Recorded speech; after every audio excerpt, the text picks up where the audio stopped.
સુરતના ભેલાટાંડ વસ્તીમાં પ્રેમિકાના પરિવારે પ્રેમીની ધોલાઈ કરી। પ્રેમીએ પ્રેમિકાના લગ્ન તોડાવતા વિવાદ થયો। છેલ્લા 3 વર્ષથી યુવક યુવતી પ્રેમ સંબંધમાં હતા। યુવકના પિતા લગ્ન માટે તૈયાર ન થતા પ્રેમિકાના લગ્ન અન્ય જગ્યાએ નક્કી થયા હતા અને લગ્નના કાર્ડ પણ છપાઈ ગયા હતા। આ વચ્ચે પ્રેમીએ યુવતીના મંગેતરને ફોન કરીને પ્રેમ સંબંધ અંગે જણાવતા પ્રેમિકાના લગ્ન તૂટી ગયા હતા। જે બાદ પ્રેમિકાના પરિજનોએ પ્રેમીના પિતાને મળીને લગ્નનો પ્રસ્તાવ મૂક્યો હતો, પરંતુ તેમણે આ સંબંધને લઈ સ્પષ્ટ ઇનકાર કરી દીધો। આ દરમિયાન પ્રેમી પ્રેમિકાને મળવા માટે ફોન કરતો હતો, પરંતુ પ્રેમિકાએ તેની સાથે કોઈ સંબંધ રાખવો નથી તેવું કહીને ફોન મૂકી દીધો હતો। જે બાદ સોનુ પ્રેમિકાને મળવા તેના ઘરે પહોંચ્યો ત્યારે પરિવારજનોએ તેની ધોલાઈ કરી હતી। જે બાદ વિવાદ વધતા પોલીસ ઘટના સ્થળે પહોંચી અને બંનેના લગ્ન કરાવી દીધા। યુવતીએ દાવો કર્યો કે સોનુ ફોન કરીને ધમકી પણ આપતો હતો કે તું મારી સાથે લગ્ન નહીં કરે તો હું આત્મહત્યા કરી લઈશ।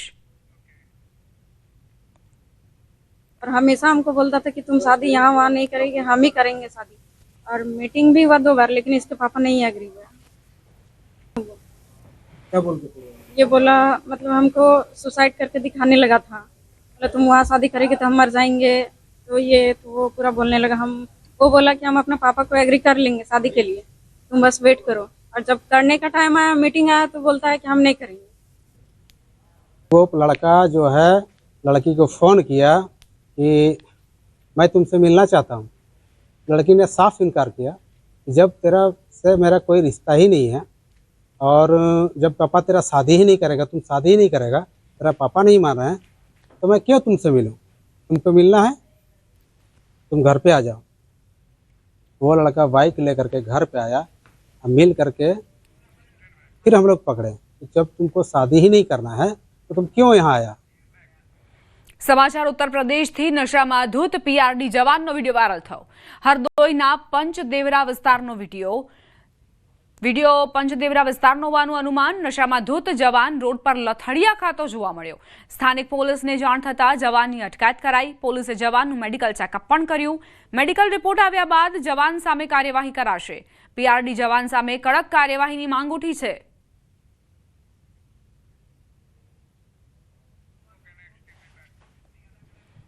ઉત્તર પ્રદેશના ગોંડામાં જમીન વિવાદને લઈ 2 જૂથો સામે આવી ગયા।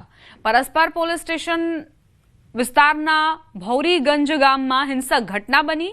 વિરેન્દ્ર સોની અને સલમાન શકીલ જૂથો વચ્ચે મારામારી થઈ। મારામારીનો વિડીયો સોશિયલ મીડિયામાં વાયરલ થયો। પોલીસે વિડીયોના આધારે કાર્યવાહી કરી 17 આરોપીઓની ધરપકડ કરી। હાલ ઇજાગ્રસ્તોને પરસ્પરના સામૂહિક આરોગ્ય કેન્દ્રમાં લઈ જવાયા છે। પોલીસે તમામ આરોપીઓ વિરુદ્ધ ગંભીર કલમો હેઠળ ગુનો નોંધીને કાર્યવાહી આરંભી।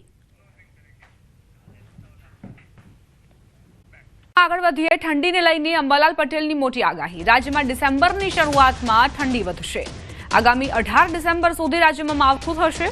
આગામી 22 ડિસેમ્બર બાદ કાતિલ ઠંડી પડશે।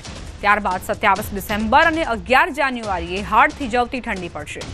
બંગાળ ઉપસાગરમાં 26 નવેમ્બરથી ડિસેમ્બરની શરૂઆત સુધીમાં વાવાઝોડા બનશે।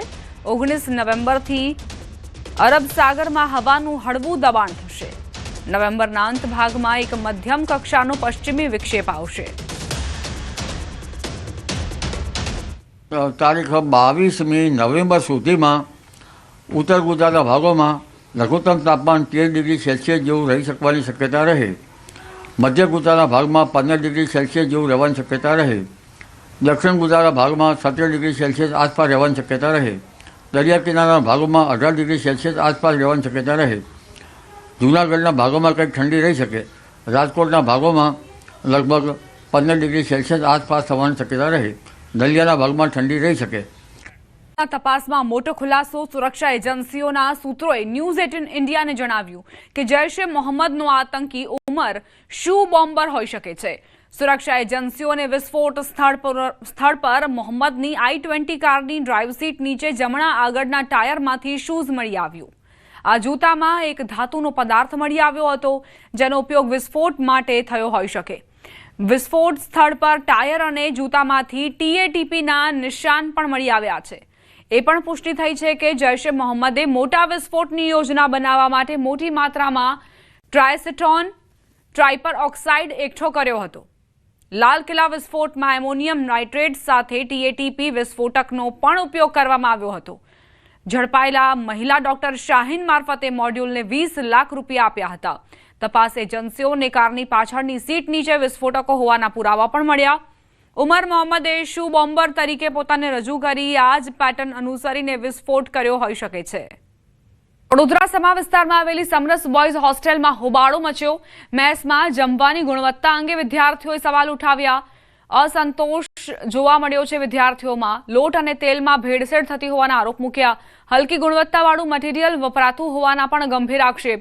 વિદ્યાર્થીઓનો મેસ સંચાલકો સામે ઉગ્ર વિરોધ. સમગ્ર મામલે સમાજ કલ્યાણ વિભાગ તપાસ કરે તેવી વિદ્યાર્થીઓની માંગ.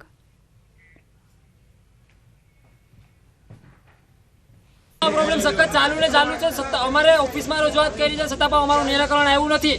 અમે આજે જઈને જોયું તો જ્યાં અમારે સનફ્લાવર ઓઇલ છે એમાં અમારા જે મેનેજર છે અને સુપરવાઇઝર છે એ મિક્સ કરતા પકડાય છે. એમને જઈને મેં રજૂઆત કરી તો એવું કીધું કે અમે થોડું ઘણું તો મિક્સ કરી અમે અમારું પોર્શન કાઢવું પડે. પણ અમે અંદર જઈને રજૂઆત કરી આ રોટલી તમે અમારી જોઈ શકો છો. આ લોટ અમારો છે કે જે કઢાઈયાનો યુઝ કરવામાં આવે છે અને આશીર્વાદ તમને બતાવવામાં આવે છે. આ બધું યુઝ કરવામાં આવે છે બતાવવા માટે બહાર 4-5 લોકો રાખેલા છે. બાકી અંદર અમારે કઢાઈયાનો લોટ રાખેલો છે અને હાઇજીનના ઉપર 0 છે. બધું અંદર એકદમ ખરાબ પડ્યું છે. અમારા વોશરૂમ અમારા હાથે બધું પાણીની બધી તંગી છે. બધી રજૂઆત કરી છે. અમારે અત્યારે રજૂઆત કરી સાહેબ નથી આવ્યા. સમાચાર કચ્છથી. કચ્છનું સફેદ રણ ફરી એકવાર પ્રવાસીઓને આવકારવા તૈયાર છે. વર્ષ 2001ના ભૂકંપ પછી તત્કાલીન મુખ્યમંત્રી શ્રી નરેન્દ્ર મોદીએ રણ ઉત્સવ શરૂ કરીને કચ્છને વૈશ્વિક પ્રવાસન નકશા પર મૂક્યું. વિનાશમાંથી વિકાસ તરફની આ પ્રેરણાદાયી સફરને હવે સ્મૃતિવન ભૂકંપ મ્યુઝિયમ પણ ઉજાગર કરી રહ્યું છે. ઊંટની સવારી કચ્છની સમૃદ્ધ સાંસ્કૃતિક રણ ઉત્સવને ખાસ બનાવે છે.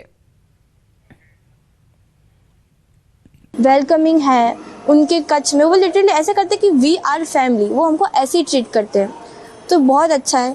ये रही कच्छ फॉलो की बात. लेकिन जो पूरा कच्छ प्लेस है वो भी बहुत बढ़िया है. वहाँ का Rann of Kutch, road to heaven, ऐसे बहुत सारी जगहें हैं जो बहुत अच्छी है. टूरिज्म के लिए सबसे बेस्ट स्पॉट है वो. વર્ષ 2005માં શરૂ થયેલો રણોત્સવ આજે કચ્છને ભારત જ નહીં પણ દુનિયાના પ્રવાસનનું એક વિશેષ કેન્દ્ર બનાવી ચૂક્યો છે. અહીંનું સ્મૃતિવન ભૂકંપ મ્યુઝિયમ ભૂકંપની વિનાશકતા અને ત્યારબાદના અસાધારણ વિકાસને રજૂ કરે છે, જે દરેક પ્રવાસીને માનવ ભાવનાની તાકાતનો અહેસાસ કરાવે છે.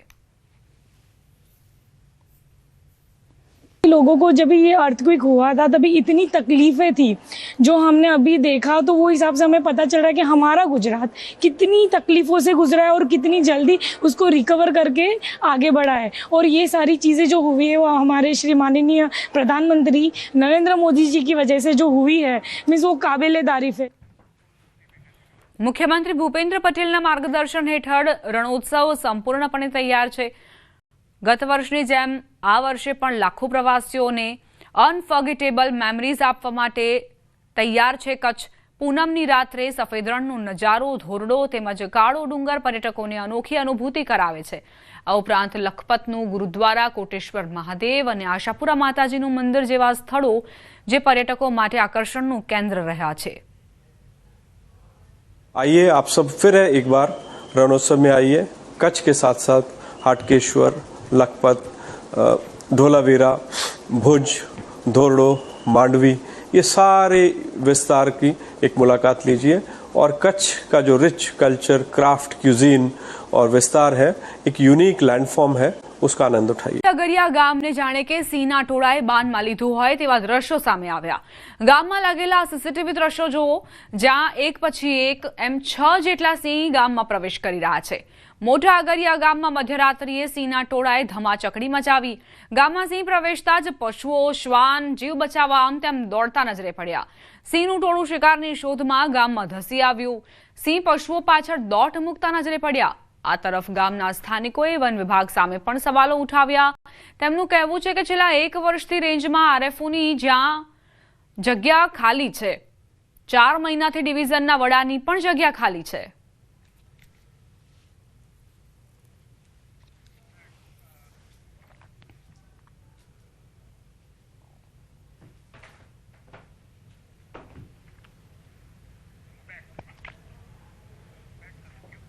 સમાચાર ગીર સોમનાથથી. રહેણાંક વિસ્તારમાં ફરી એકવાર સિંહના આટાફેરા. ગીર ગઢડાના ઉમેદપરામાં એકસાથે 11 સિંહના આટાફેરા. મોડી રાત્રે સિંહોએ ગામને બાનમાં લીધું હોય તેવા દ્રશ્યો સર્જાયા. ઉમેદપરા ગીર બોર્ડર નજીક આવેલું હોવાથી અવારનવાર સિંહો અહીં આવી ચડે છે. સિંહ પરિવારના આટાફેરા સીસીટીવીમાં કેદ થયા. રહેણાંક વિસ્તારોમાં કઈ રીતે સિંહ ત્રાટક્યા છે તેના સીસીટીવી ફૂટેજ આપ જુઓ. અહીં જંગલના રાજા ઘરના આંગણે જોવા મળ્યા છે. ઉમેદપરામાં એક સાથે 11 સિંહ આટાફેરા મારતા નજરે પડ્યા. કદાચ તેઓ શિકારની શોધના કારણે અહીં આવી પહોંચ્યા હોય તેવું પણ બની શકે. ગીર સોમનાથની આ ઘટના અને બીજી તરફ રાજુલાના મોટી અગરિયા ગામે પણ આ જ પ્રકારના દ્રશ્યો સામે આવ્યા હતા. બનાસકાંઠા જિલ્લામાં થરાદ સીપુ લાઇન યોજના મારફત નર્મદાના નીર સીપુ ડેમમાં પહોંચતા ખેડૂતોમાં ખુશીની લહેર. શિયાળુ સિઝનનું વાવેતર કર્યા બાદ છેલ્લા ઘણા સમયથી સિંચાઈના પાણીની તંગી હતી. આ પાણી આવવાથી ખેડૂતોમાં હરખની હેલી વ્યાપી છે. જિલ્લામાં ઘઉં, બટાકા, રાયડો સહિત અનેક શિયાળુ પાકનું વાવેતર થયું છે. આગામી સમયમાં આ પાણી સીપુ લિંક કેનાલ મારફત કેનાલોમાં પણ છોડવામાં આવશે, જેથી ખેડૂતોને તેમના પાક માટે પૂરતું પાણી મળી રહે.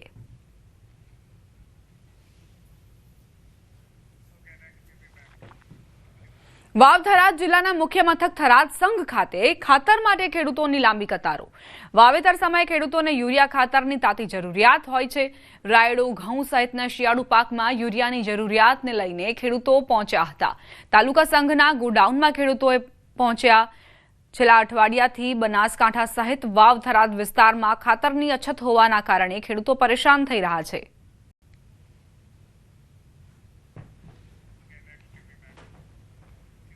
પાટણમાં શિયાળુ વાવેતર સમયે ખાતરની અછત જોવા મળતા ખેડૂતો મુશ્કેલીમાં મુકાયા.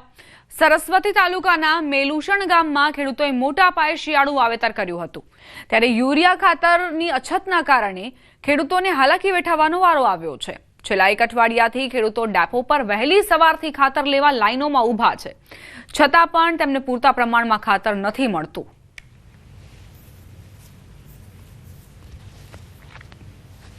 ખાતર લાઈનમાં રહે છે પણ લાઈનમાં કોઈ મેળ આવતો બરોબરની લાઈન એક એક થેલી આવે ને પછી પૂરા થઈ રહે ને લાઈન પૂરી થઈ જાય કંઈક થઈ રહ્યું ખાતર.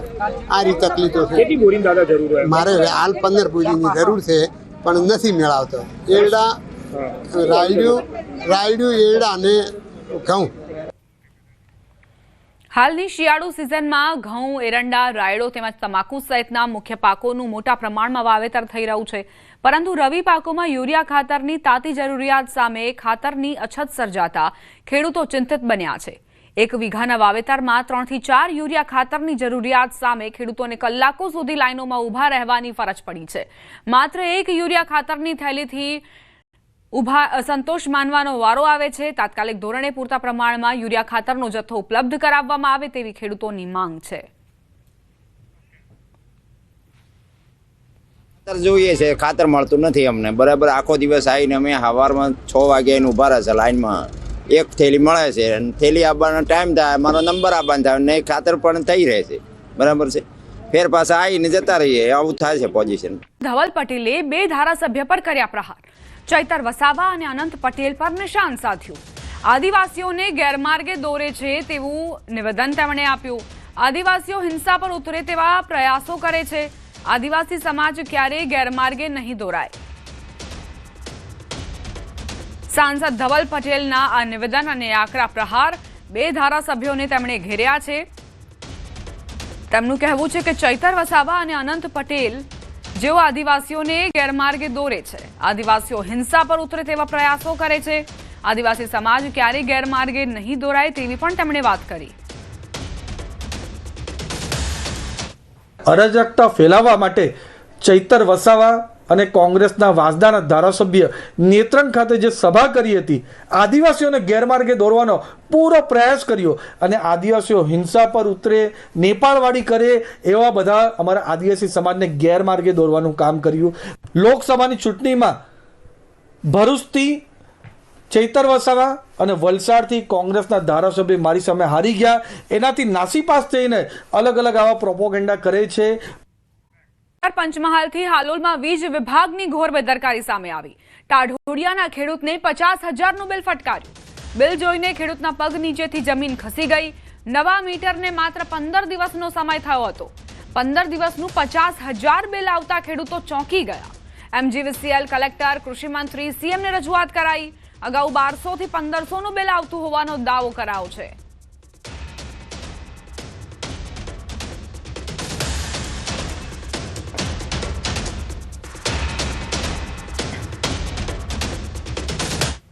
વિદ્યુત બોર્ડમાં મારું મીટર બદલી ગયો. મીટર બદલ્યા બાદ મારા મીટરના ને નવું સ્માર્ટ મીટર નાખવામાં આવ્યું હતું. તે સ્માર્ટ મીટર નાખવામાં આવ્યું એની મેં 15 દિવસમાં 50,000નું મને લાઇટ બિલ મેસેજ મોકલવામાં આવ્યો. મેસેજ મોકલ્યો એટલે અમે મુખ્યમંત્રીને બી રજૂઆત કરી, કલેક્ટરને બી રજૂઆત કરી, તમામ અધિકારીઓને રજૂઆત કરી છે.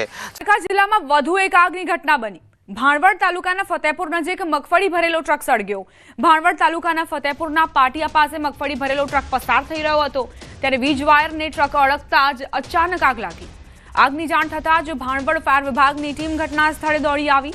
ફાયર વિભાગ દ્વારા આગ પર કાબુ મેળવવાનો પ્રયાસ હાથ ધરાયો. આગ લાગવાના કારણે ટ્રક તેમજ મગફળી બળીને ખાખ થઈ ગઈ છે. ભાણવડ એપીએમસી ખાતેથી ટેકાના મગફળી ભરીને મગફળીને લઈ જતા હોવાની પ્રાથમિક જાણકારી છે. ટ્રક કઈ રીતે ભડભડ સળગી ઉઠી તેના દ્રશ્યો પણ સામે આવ્યા. હાજર વ્યક્તિએ પોતાના કેમેરામાં તેને કેદ કર્યા છે. જ્યાં મગફળીનો જથ્થો ટ્રકમાં લાદવામાં આવ્યો હતો. ટેકાના ભાવેથી મગફળીની ખરીદી ચાલી રહી છે અને તે જ મગફળીને લઈ જવામાં આવતી હતી અને ટ્રક વીજ વાયરને અડકી જતા જ અચાનક તેમાં આગ લાગી ગઈ અને આગ એટલી વિકરાળ બની ગઈ કે આસપાસના વિસ્તારમાં પણ અફરાતફરીનો માહોલ સર્જાયો. કઈ રીતે આ ટ્રક આગમાં સ્વાહા થઈ ગઈ છે તેના દ્રશ્યો પણ આપ જુઓ. અહીં સમય સૂચકતા વાપરીને ટ્રક ચાલક બહાર નીકળી ગયો તેવી પણ જાણકારી પ્રાપ્ત થઈ છે. જોકે જે ગ્રામજનો હતા તેમણે ફાયર વિભાગને જાણ કરી છે અને આશા છે કે ઝડપથી ફાયર વિભાગ આ જે આગ છે તેને બુઝાવી લેશે. સંવાદદાતા મુકુંદ જોડાઈ ગયા છે વધુ જાણકારી સાથે. મુકુંદ, શું ઘટનાક્રમ હતો? ફાયર વિભાગની ગાડી પહોંચી કે કેમ? જી, વાત કરવામાં આવે તો દ્વારકા જિલ્લાના ભાણવડ પંથકમાં આગની ઘટના સામે આવી છે. મગફળી ભરીને જે ટ્રક છે તે ટ્રક ફતેપુરના જે પાટિયા પાસે પહોંચતા અચાનક આગ લાગવાની ઘટના સામે આવી હતી. જે ઉપર વીજ વાયર હોય છે, આ વીજ વાયરને ટ્રક અડી જતા આગ લાગવાનો જે ઘટના બની હતી ત્યારે આ આગના કારણે જે ભાણવડ ફાયર વિભાગની ટીમ છે તે પણ સ્થળ પર પહોંચી હતી અને હાલ મળતી માહિતી મુજબ ભાણવડ જે ટેકાના ભાવે ખરીદેલી જે મગફળી હતી, આ મગફળીનો ટ્રક છે તે ટ્રાન્સપોર્ટેશન થઈ રહ્યું હતું. તે દરમિયાન આગ લાગવાના કારણે આ જે મગફળીનો જે જથ્થો છે તે બળીને ખાખ થયો હતો. જી, આભાર મુકુંદ જાણકારી આપવા માટે. દારૂબંધી સામે સવાલો ઉઠાવતા દ્રશ્યો સામે આવ્યા. રાધનપુરના પેદાશપુરા ગામે દેશી દારૂના અડ્ડાઓ પર જનતાએ રેડ કરી. પોલીસ સાથે રાખી ગ્રામજનો દ્વારા દેશી દારૂના અડ્ડાઓ પર રેડ કરાઈ. તો મહેસાણામાં વિદેશી દારૂનો જથ્થો ઝડપાયો. પોલીસે દારૂના જથ્થા સાથે 2 શખ્સની ધરપકડ કરી. 7 આરોપીઓને વોન્ટેડ પણ જાહેર કરાયા. તો રાજકોટમાં 71 લાખથી વધુનો ગાંજો ઝડપાયો છે. ભાડલા પોલીસ સ્ટેશન વિસ્તારમાંથી આ ગાંજાનો જથ્થો ઝડપાયો. 71 લાખથી વધુના ગાંજાના જથ્થા સાથે રાયધન કોડીની ધરપકડ કરાઈ.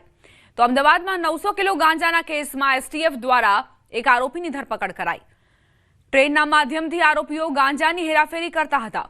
આ તરફ રાજકોટ સિવિલ હોસ્પિટલમાંથી દારૂની ખાલી બોટલો મળવા મામલે તપાસના આદેશ અપાયા છે. સીસીટીવી સહિતના આધારે તપાસ કમિટી દ્વારા તપાસ કરાશે. સિક્યોરિટી એજન્સી પાસે પણ ખુલાસો માંગવામાં આવશે.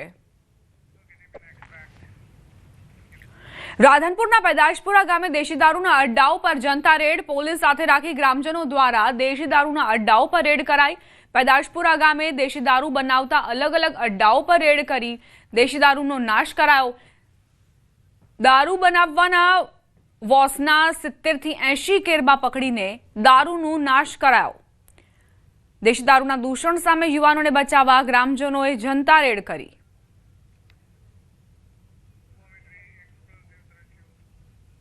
પાટણના આ દ્રશ્યો છે જ્યાં દારૂ બનાવવામાં આવતું હતું અને તેની બાતમી મળતા જ અહીં ગ્રામજનો પહોંચી ગયા. દેશી દારૂના અડ્ડાઓ પર તેમણે રેડ કરી. પોલીસને પણ જાણકારી આપી અને પોલીસને સાથે રાખી ગ્રામજનોએ હલ્લાબોલ કર્યો. દારૂના અડ્ડાઓ પર રેડ કરાઈ જ્યાં દારૂનો નાશ કરવામાં આવ્યો. દેશી દારૂ બનાવવા માટે જે સામગ્રીની જરૂર હોય છે તે પણ અહીંથી જપ્ત કરાઈ છે. 70 થી 80 કેરબા પકડીને દારૂનો નાશ કરાયો છે. આ દારૂના કારણે જ જે ગામના યુવાનો છે તેઓ નશાના ખપ્પરમાં હોમાઈ રહ્યા છે, જેનાથી કંટાળીને ગ્રામજનોએ વિરોધ કર્યો અને સાથે જ પોલીસને જાણકારી આપીને રેડ પાડવા પહોંચી ગયા. યુવાનોને બચાવવા માટે ગ્રામજનોએ આ બીડું ઝડપ્યું છે અને તેમનું કહેવું છે કે જડમૂળથી જો નાશ કરવો હશે તો આ પ્રકારના દેશી દારૂના અડ્ડાનો નાશ કરવો પડશે.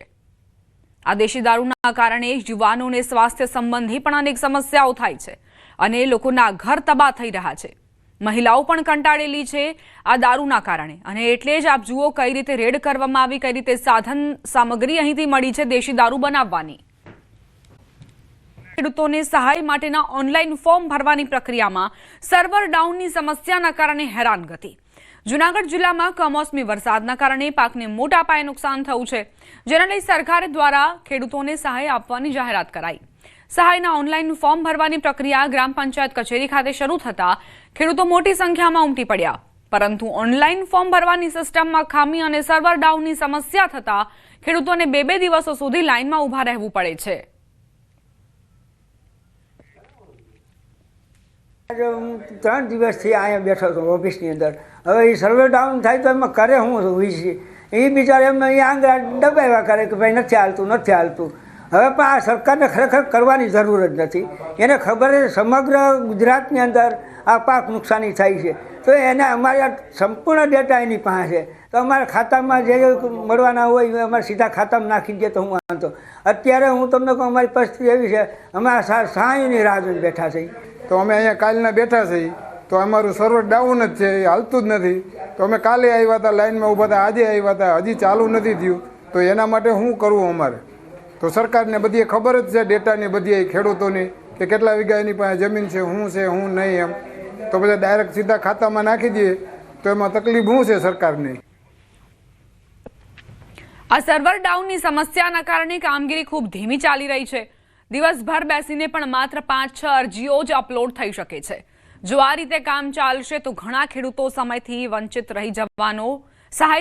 રહી જવાનો ડર છે. આથી ખેડૂતો અને સરપંચ દ્વારા સર્વર સતત ચાલુ રહે તેવી સરકાર પાસે માંગ કરાઈ છે. ખેડૂતો અત્યારે પોતાના અગત્યના અટાણે પિયત કરવાના કામ બધાય મૂકીને અટાણે સહાયની લાઈનમાં ઊભા છે, તો અટાણે સર્વર એ કામ કરતું નથી. તો ખરેખર સરકારશ્રીએ એ સર્વર ડાઉન છે એના માટેના થોડાક ખેડૂત પ્રત્યેનું સારું વલણ અપનાવીને એના ખરેખર જે ઉપાય થાય એ ઉપાય શોધીને એ ઝડપથી કાર્યવાહી થાય એવા પ્રયત્ન કરવા જોઈએ. સમગ્ર મામલે જૂનાગઢ જિલ્લા ખેતીવાડી અધિકારી દ્વારા સ્પષ્ટતા કરવામાં આવી હતી કે અરજીઓ સ્વીકારવાની પ્રક્રિયા પોર્ટલ મારફતે ચાલુ છે. અરજીઓની કામગીરી કુલ 15 દિવસ સુધી ચાલવાની છે, તેથી ખેડૂતોને લાઇનમાં ઊભા રહેવાની કોઈ જરૂર નથી. ઉપરાંત સમગ્ર પ્રક્રિયાનું તાલુકા અને જિલ્લા કક્ષાએથી સતત મોનિટરિંગ કરાઈ રહ્યું છે અને કોઈ પણ ટેકનિકલ પ્રશ્ન ઊભો થતાં જ તેને ઉચ્ચ કક્ષાએ જણાવીને તુરંત નિકાલ કરવામાં આવે છે. તમારા તાલુકા કક્ષાએથી અત્રેથી અમે એનું સતત મોનિટરિંગ કરતા રહ્યા છીએ. ક્યાંય કોઈ પ્રશ્ન આવે તો તરત અમે એને ઉપર પણ મોકલી આપીએ છીએ. સર્વરમાં કદાચ ક્યાંક કોઈ કનેક્ટિવિટી કે એને લઈને ક્યાંક થોડાક સમય પૂરતો એવો પ્રશ્ન ઉપસ્થિત હોય પાછું ચાલુ થઈ જાય છે. એટલે અરજીઓ તો સતત થતી રહે છે. એટલે હાલ બીજો કોઈ પ્રશ્ન અત્યારે એટલા બધા અમને મળતા નથી કે